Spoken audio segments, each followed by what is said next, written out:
Thanks for joining us. We will now begin with an opening statement from Coach Brian O'Connor and then go to questions. Use the raise hand function to indicate you would like to ask a question. When you are called on for your question, please state your name and affiliation first. First, we'll go to Bennett. Bennett, go ahead. Bennett Conlon with the Daily Progress. Coach, what's the message to the team after a game like this? And I know you guys have had your backs against the wall before, but how do you, rally quickly and get ready for Thursday? Well, the message, Bennett, was that, certainly it was a tough loss, but Mississippi State won the game, right? We didn't do enough. We didn't finish the game, certainly on the mound, and we had opportunities to extend our lead numerous times in the middle of the game, and we just didn't do it. And that's a credit to Mississippi State. And, it was important. I told our guys that they didn't think about this game as we lost the game. They won it. Right, and it's important that they think of that way. Sometimes, when you have a guy that's going out there, he's got a no-hitter, he's, pitching a great ball game. You're up 4-0 going in the last 2 innings, and they take the lead. Sometimes you can think about that we lost it, but all the credit goes to Mississippi State, right? They had key players rise up and get big clutch hits and clutch at-bats. And so they won the ball game. And so that was my message, as well as that, I'm proud of this team. They have bounced back every time that they've been challenged. And so we've been in this position before. And so we have an opportunity to come back out here in this great stadium 2 days from now and represent Virginia baseball the right way. And I know that they'll be ready for that because I know the character that they have. Next question will go to Jeff. Jeff, go ahead. Yeah, Jeff White, VirginiaSports.com. Brian, until he gave up the home run in the 8th, Griff had been basically unhittable. Just what are your thoughts on his performance and, continuing his run of postseason? Well, Jeff, he was terrific. He was in complete control of the game. Hey, to Mississippi State's credit, they hit some balls hard, right? He had 8 strikeouts. There were some balls that were put in play that were squared up to outfielders, but he was terrific. I mean, he responded like we had hoped that he would, and it's unfortunate for him that we just couldn't finish it off because he was spectacular tonight, and it's too bad that it ended the way it did for him. Again, as a reminder, if you have a question, please use the raise hand function. Next, we'll go to Preston. Preston, please state your name and affiliation.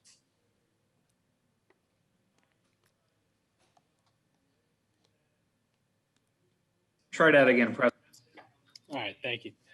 Hey, Coach, Preston Will with CBS 19. How do you just manage you mentioned they've been down before like this, but this is a little bit of a different kind of loss. How do you manage the roller coaster of emotions there at the end over the next couple of days? We'll start to manage it tomorrow. Tonight we'll get back, we'll have some dinner and get a good night's rest, and we'll practice tomorrow and we'll talk about it.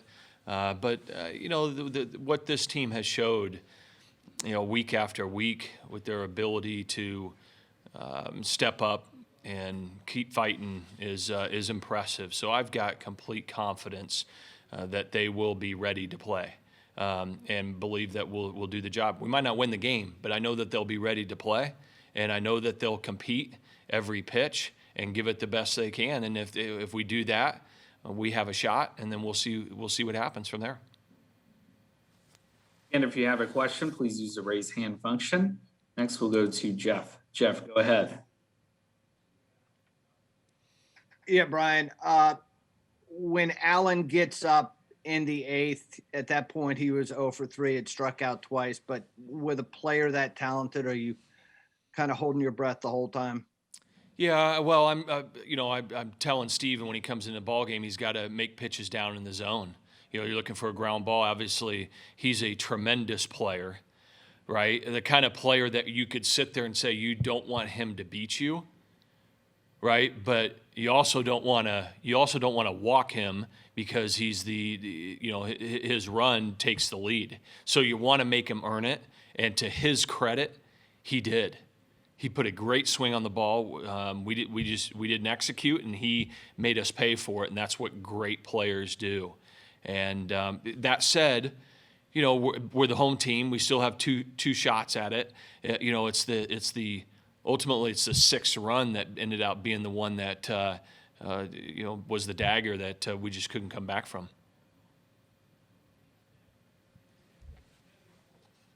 Again, if you have a question, please use the raise hand function.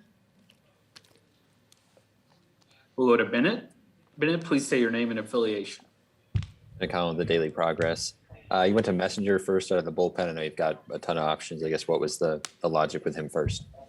Well, I thought he was fresh. He's done the job for us, all year. Went right to him. The bases were clean after the home run. Just felt like, okay, he goes out there and gets 2 outs. And then my plan was to go to Stephen Schock in the 9th inning. They did a nice job with 2 strikes against him, and the leadoff hitter hit a double into the left center gap. And so I just felt like, that could be the ball game there. And Stephen Schock had told me, I watched him throw 2 days ago.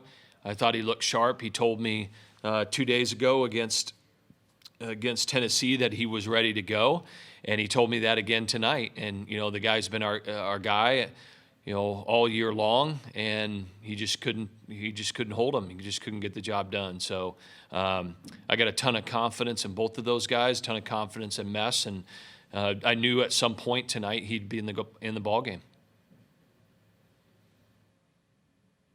Next, we'll go to Caroline. Coach, after a strong performance in the Super Regionals and Regionals, Devin has struggled a little bit at the plate. What's your message to him to kind of get him out of that funk here in Omaha?